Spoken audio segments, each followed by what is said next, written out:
Hello. Today in basic science, we'll be looking at the topic friction.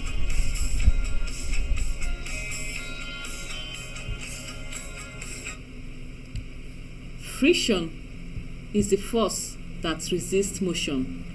When the surface of an object comes in contact with the surface of another, the force that resists the sliding or rolling of one object, solid object, over the other is what is called friction. The image on the screen is showing us vehicles that are moving on the road. And these vehicles, the tires of the vehicles are sliding onto the surface of the road.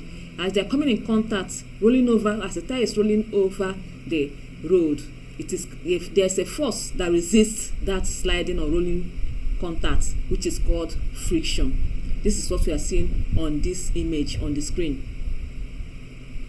This is what we see on this image on the screen. That is what the friction, the force that is resisting the motion between the tire and the smooth surface of the road.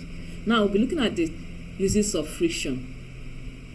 Friction is used in walking. That's one of the uses of friction. It is used in walking. We are able to walk on the ground because of friction between the soles of our feet or our shoes. The friction between the soles of our feet or our shoes and ground prevents us from slipping over the ground. To take a step forward during walking, we lift one foot off the ground and push the ground backwards with the other foot. The image on the screen is a typical example of how the frictional force between our foot and the ground works like. When we step on the ground, there's a force that pushes our foot upward from the ground. That force is what is called friction, and it's one of the use of friction. It's used in walking. Another use of friction is in driving of vehicles. The frictional force between the road and tire is what allows the tire to push off the road, thus moving the car forward. I've said this on the first slide. The force between the rolling tire and the smooth surface of the road, that force is what propels the vehicle to move forward. It's another area of application of friction. Let's look at another area of application of friction, another use of friction. It is used in writing. When we write with chalk on the board or with pen on the paper, each rough surface rubs off some chalk or some pen ink particles which stick to the blackboard or the paper. This happens due to the friction between the surface of the blackboard and the chalk or the ink and the paper. The image on the screen is showing us what the frictional force between the ink and paper. As you are writing on the paper or on the chalkboard, the frictional force is what makes the ink to stay on the paper. It's also what makes the chalk to stick to the chalkboard.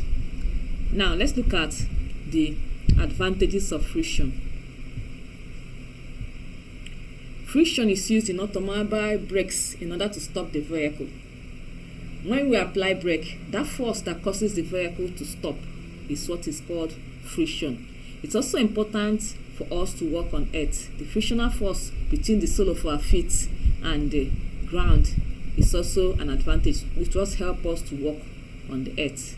Now let's look at the disadvantages of friction. Disadvantages of friction. Friction produces heat, which damages the moving parts of a machine. The image on the screen is showing us what the frictional force looks like.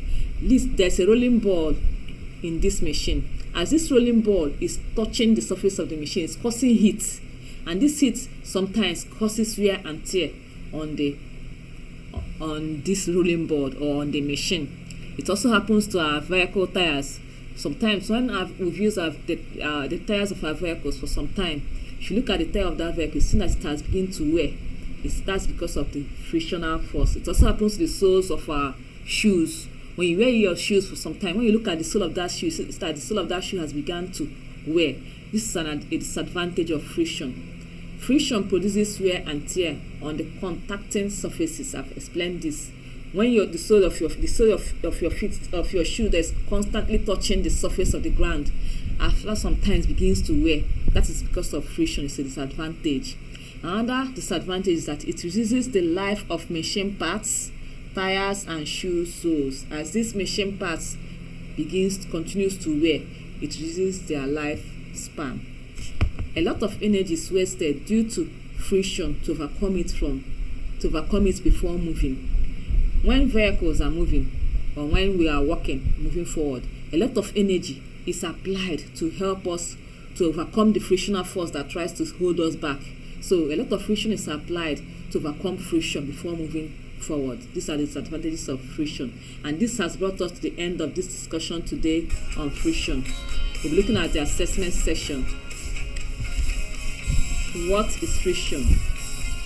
How does friction help us to work? Drop your answer in the comment section. That will be all for today. See you in our next demo.